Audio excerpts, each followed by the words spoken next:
December 23rd, special meeting of the Burleigh County Commission to order. First item is roll call of members. Commissioner Woodcox. Yes. Commissioner Munson. Yes. Commissioner Bakken. Yes. Commissioner Schwab. Here. Chairman Bittner. Here. Okay, the main thing we're here for, well, there's two items on the agenda. First is a discussion about ARPA funds, and the second is a request for audit of Burleigh County finances. Lee, are you going to lead off on the discussion, or would that?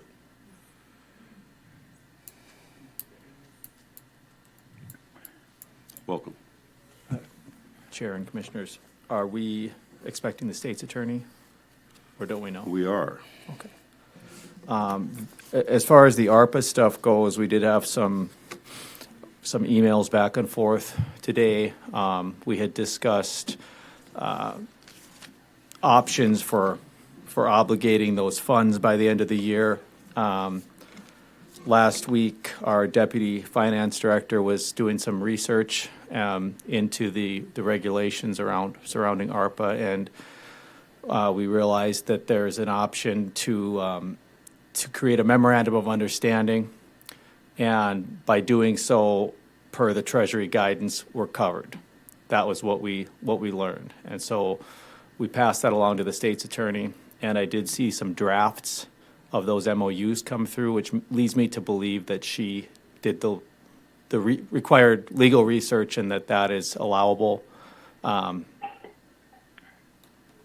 That's kind of what I've got. I think we've got more than one option, though, because it seems like the MOUs are going to be okay. I saw a number of counties and political subdivisions doing the same thing as we're doing, coming up with these agreements, sort of this month. I guess you could call that. Apparently, we're not the only one doing this, I guess is what I'm saying. But the other option we have is a lot of the funds that are left over are considered revenue replacement. It's a whole thing within ARPA. But basically, the government, the federal government gave us $10 million called revenue replacement. You can spend it for any allowable purpose. And so a lot of our funds are revenue replacement. So that would be kind of a fallback position if the MOUs don't work, but I think they will work. Shall I turn it over to the state's attorney? Sure. This might be her wheelhouse. Yes. Welcome. Hello. I was just going to text you. You provided some drafts of the MOU.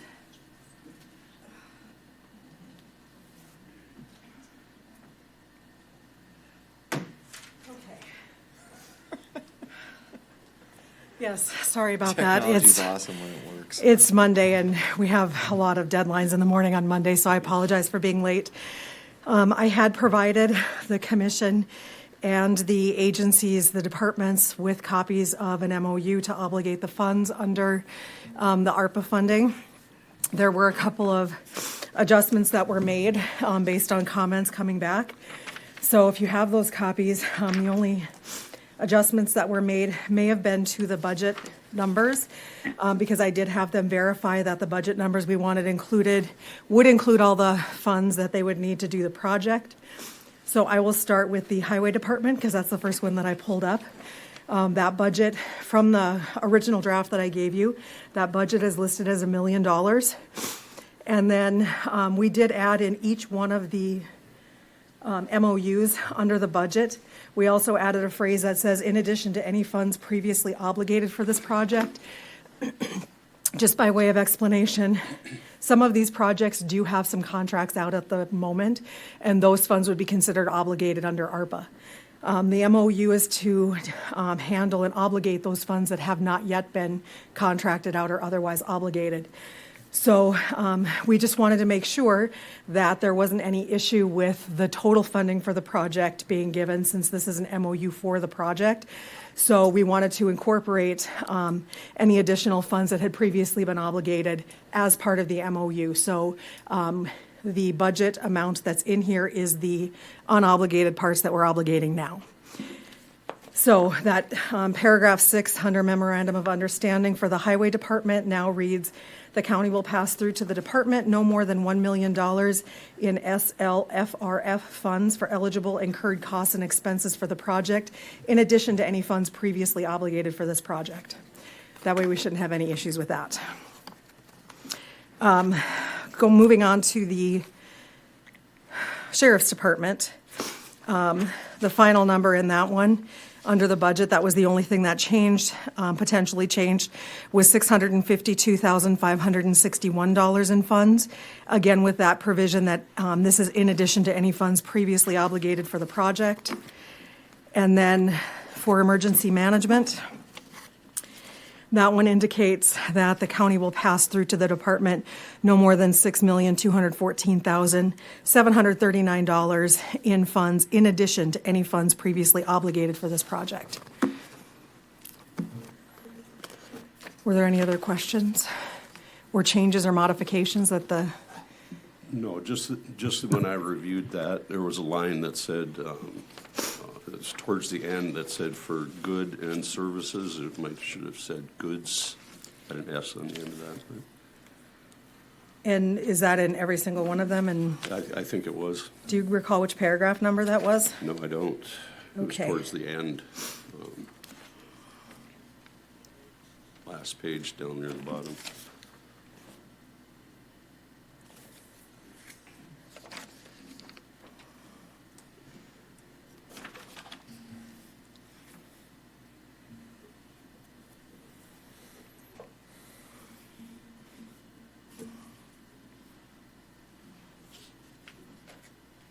I don't think it's a material problem. No, but we should have everything correct in there. I appreciate that. Number 3 on principal tasks. Yours says good. Yep.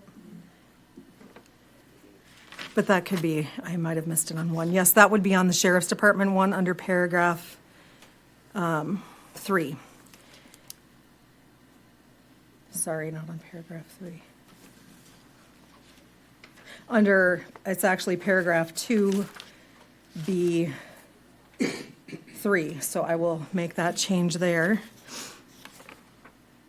And then the same thing for emergency management.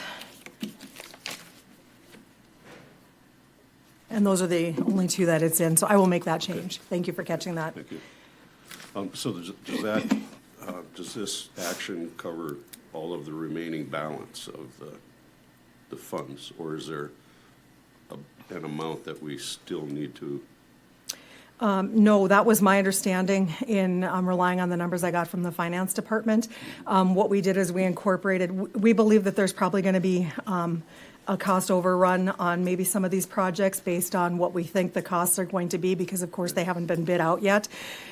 There was a sub-grantee for the rural fire to build a new fire hall, and so they obligated their funds through contracts, and there was an excess that they didn't use that had been sub-granted to them, and so that amount was put into, I believe it was the Provident Life Building, and then which is the emergency management MOU, and then there was some additional funds as well that had not been obligated yet per our allocation, and so those were also included in, I believe it was both the sheriff and the emergency management Provident Life Building to cover potential cost overruns from the estimates. So as far as I know, this would cover all of the unobligated money as of today. Okay, good. Thank you. That was the question. I think at our meeting on Thursday, we talked about, we were approximately 8.5 million obligated, but we had 10.8 million left in the ARPA funds. Is that? That would be a question for finance, so I'm going to turn it over to him. Thank you, Julie. I think when I ran the numbers this morning, we had spent something like 8.5 to date. We got 18.5. I think we'd spent about 8.5. There's 10.8, I think, in the bank account, or there will be after this next sort of tranche of checks go out, or reimbursements go out. Part of that is interest. So we have earned interest on the ARPA funds, and we are allowed to, under the guidance from the Treasury, use the interest for just general government. So 18.5, spent 8.5, have about roughly 2 under contract. And then I think if you sum up everything before you, that's about the remaining 8. Okay, thank you. So, Commissioners, then I think a motion to approve the memorandum of understanding would be the next step. Move to approve as presented. Second. We have a motion and a second to approve the memorandum of understanding as presented. Any further discussion? Seeing none, call the roll. Commissioner Munson, Yes. Commissioner Bakken, Yes. Commissioner Schwab, Yes. Commissioner Woodcox, Yes. Chairman Bittner. Yes, motion carries. The next item is a request for audit of Burleigh County finances. This subject came up at a meeting on Thursday. Julie, you want to provide details on that?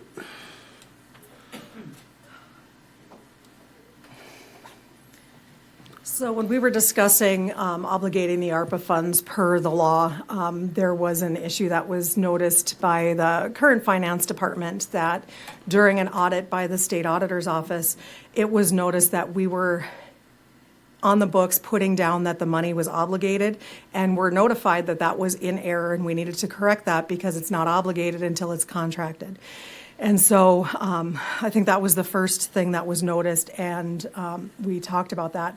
The response from the current or the then finance department was that we had implemented those changes. But then the following year, it was again put down that the money was obligated when in fact it had not been. And there was some issue with that. That item from the state auditor's office wasn't carried over to the next audit done by the state auditor's office. So either they didn't catch that error again the second time, or it was overlooked because we had already reported that it was implemented.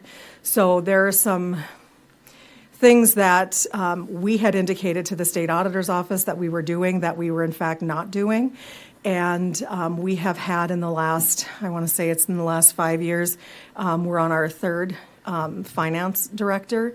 And so there was a suggestion that was made by myself that we should probably have the books audited just to make sure that everything is being done the way it needs to be done, that things aren't being missed, that we are not having an issue like we had this time. So I had suggested that we do 2 things. One was that we contact the state auditor's office and ask them if they would do their typical audit to ensure that we are following state guidelines regarding how we're handling our finances.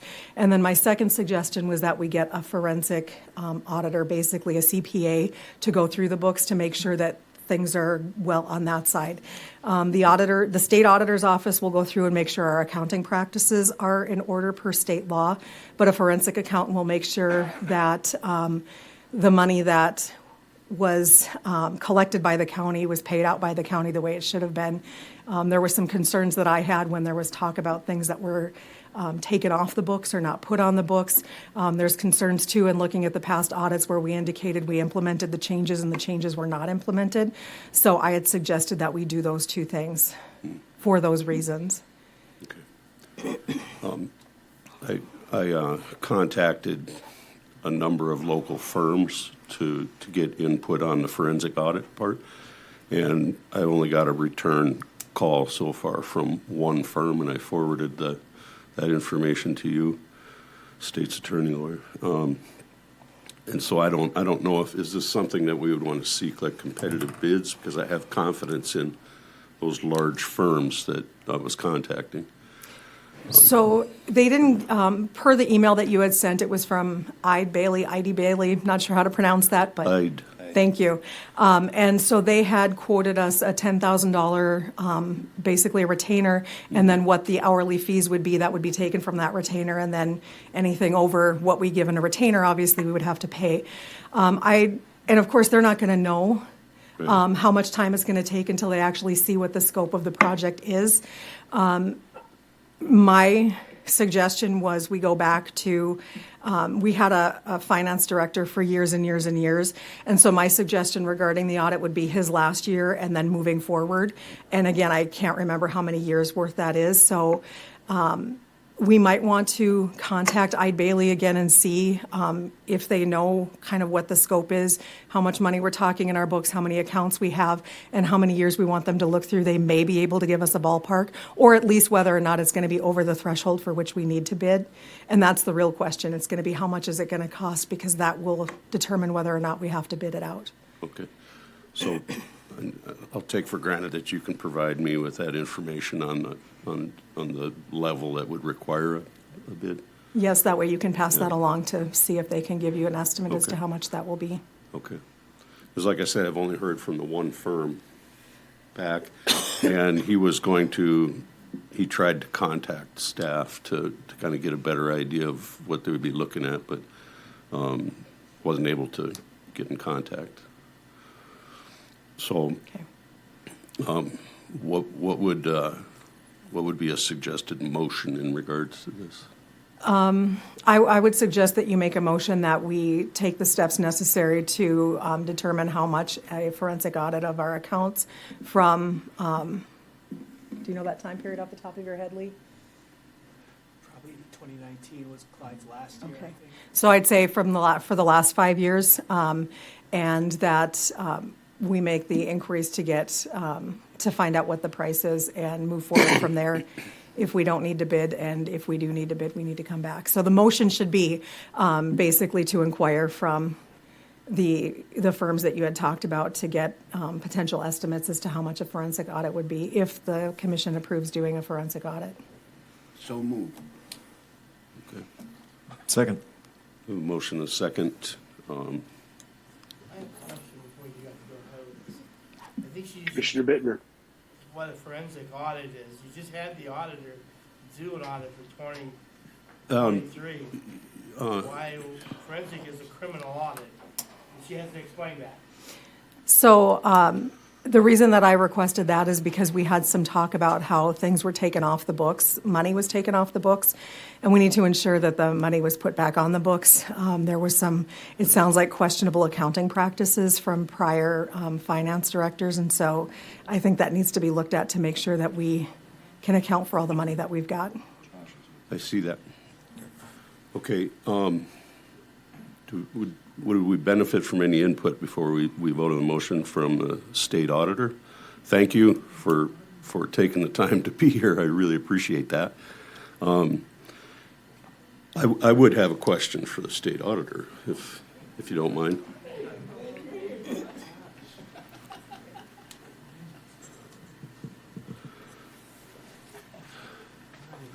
You can't take my coat off yet.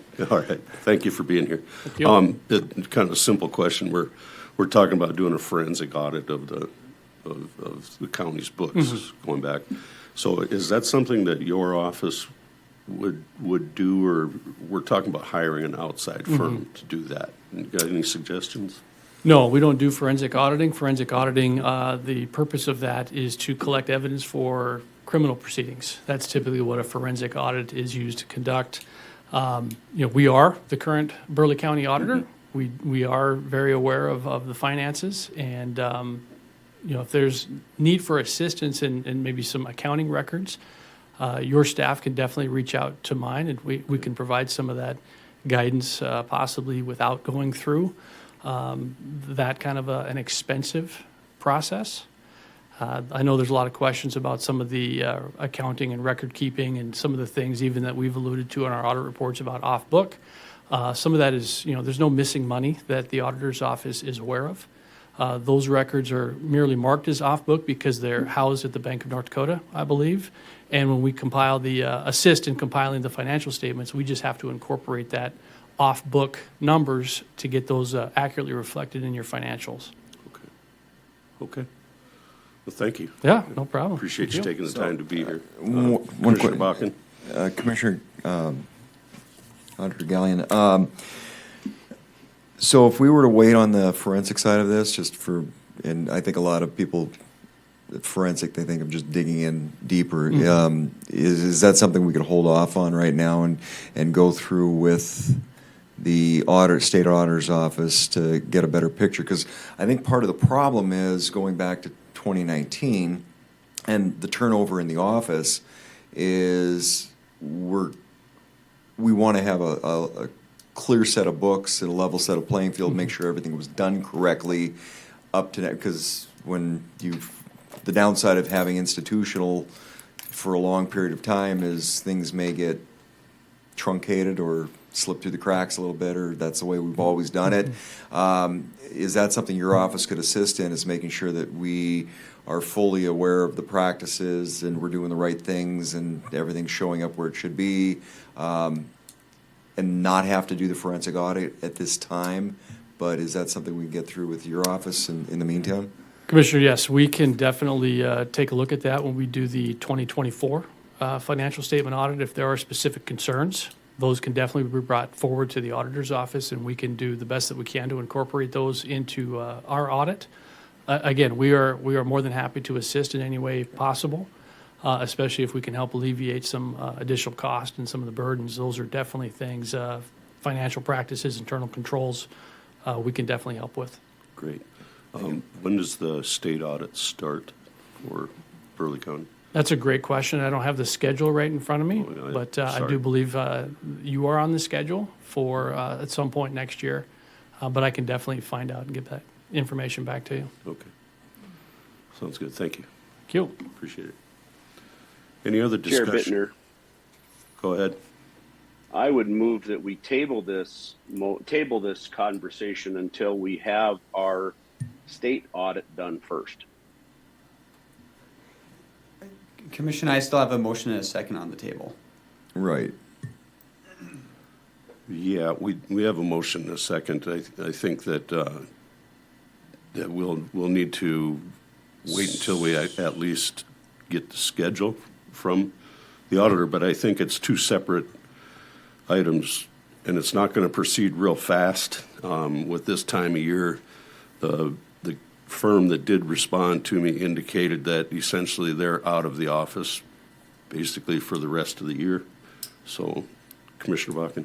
So the motion basically was to give latitude to pursue, The money and the yeah, cost. the forensic audit, and we can pursue that information without having to engage in a forensic audit, and which Correct. time we could wait until. So I don't see an issue with the motion and the language, knowing that if it's not necessary to pursue it further at an additional cost, then we won't. Mm-hmm. So I'm comfortable with the language of the motion, the second for that, but knowing that we are going to engage the state auditor's office first. Sure. Right, just to clarify, the suggested motion that I made was if you had wanted to pursue that line to contact the companies you had contacted to get estimates to see if you needed to do competitive bidding for that process at this point. Right, just to give So, numbers. right, So, Yeah. yeah, so I'm still So comfortable with that motion. It's so- more about getting pricing and Right. whatnot than actually engaging somebody. So with that, any further discussion? See none, call the roll. Commissioner Bakken? Yes. Commissioner Schwab? Yes. Commissioner Woodcox? No. Commissioner Munson? No. Chairman Bittner? Yes, motion carries. That's all we have on the agenda for today's meeting. Thank you, ladies and gentlemen. Thank you, commissioners. We are adjourned.